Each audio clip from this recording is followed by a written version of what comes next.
কি গো, আজকেও ধরলো না? না, কাজে ব্যস্ত আছে হয়তো, তাই ধরবার সময় পেল না। তোমাকে একটা কথা বলি? কি? দেখো, ফোনে তো সবসময় সবকিছু বুঝিয়ে বলা যায় না। তার চেয়ে বরং চলো না আমরা ছেলের কাছে যাই। সেখানে গিয়ে আমরা যদি ভালোভাবে ওকে বোঝাই, আমার মনে হয় তাহলে হয়তো বুঝবে।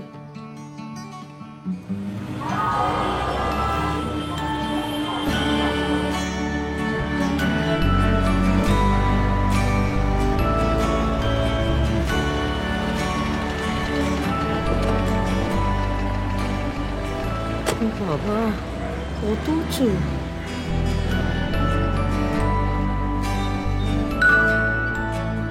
ছেলে কিন্তু চমকে যাবে, বলো।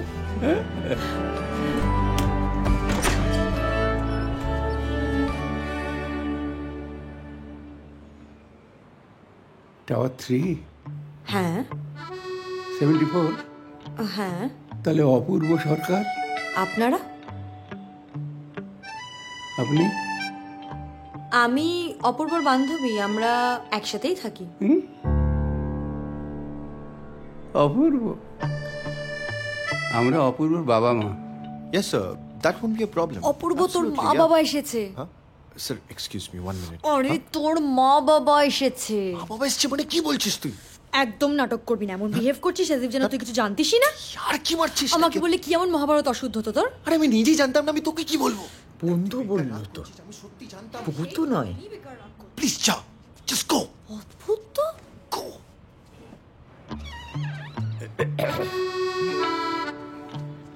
বলছি, আপনারা কিছু খাবেন? না না, আমরা বাড়ি থেকে খেয়ে এসেছি। আচ্ছা। বাড়ি থেকে খেয়ে এসেছি যেন পাশের বাড়ি থেকে আসছি আমরা, না? বাড়ি থেকে খেয়ে এসেছি। জয়, আপনারা বসুন, অপূর্বকে রেখে দিচ্ছি।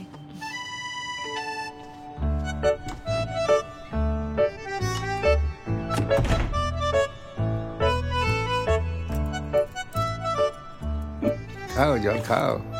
গলা শুকিয়ে গেছে তো শুকোবেই। যা দৃশ্য দেখলে!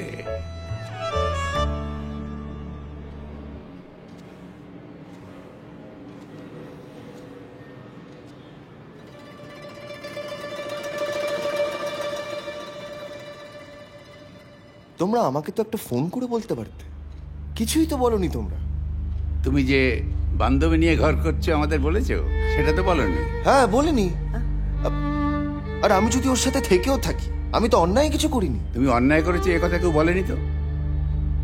বান্ধবী নিয়ে ঘর করা অন্যায় নয়, অন্যায় হচ্ছে বাবা মাকে না জানানো। আচ্ছা, দেখেছো? তুমি চুপ করো না। তুই কেমন আছিস বাবু? হ্যাঁ, ভালোই আছে, দেখতে পাচ্ছ না? তুই আজকে অফিস যাসনি? আরে ওয়ার্ক ফ্রম হোম।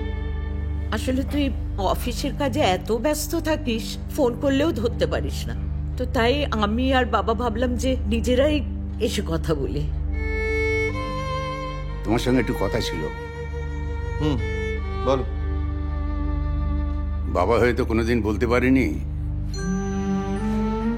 তোমার মা আর আমার স্বপ্ন ছিল তুমি বড় কলেজে পড়বে, নিজের পায়ে দাঁড়াবে, মানুষ হবে। তো সেই স্বপ্ন সফল করতে গিয়ে আমাদের কিছু দেনা করতে হয়েছিল।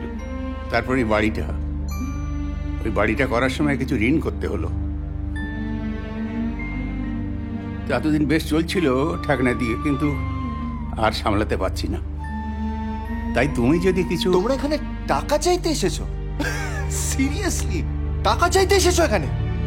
তোমাদের কোনো আইডিয়া আছে এই যে এই ফ্ল্যাটটা বা নিচে ওই গাড়িটা আমি কত কষ্ট করে কিনেছি? মাসে মাসে কত টাকা আমাকে ইএমআই দিতে হয়? আমার মাথার উপর প্রেশারটা তোমরা বুঝতেই চাইছো না। ঠিক আছে বাবু, তোকে আর কষ্ট করে কিচ্ছু করতে হবে না। আমি আর তোর বাবা যা পারি আমরা নিজেরাই করে নেব। দেখো, I am extremely sorry, but আমার পক্ষে এই মুহূর্তে হেল্প করাটা পসিবল না। ওকে?